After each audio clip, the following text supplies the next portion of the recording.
This footage has not been verified and its location is still unconfirmed.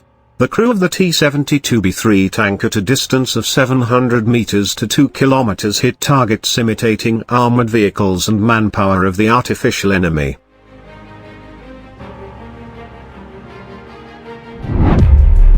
The target appears in the fire zone for a short time, which requires instant reaction and accuracy of aiming from the tanker.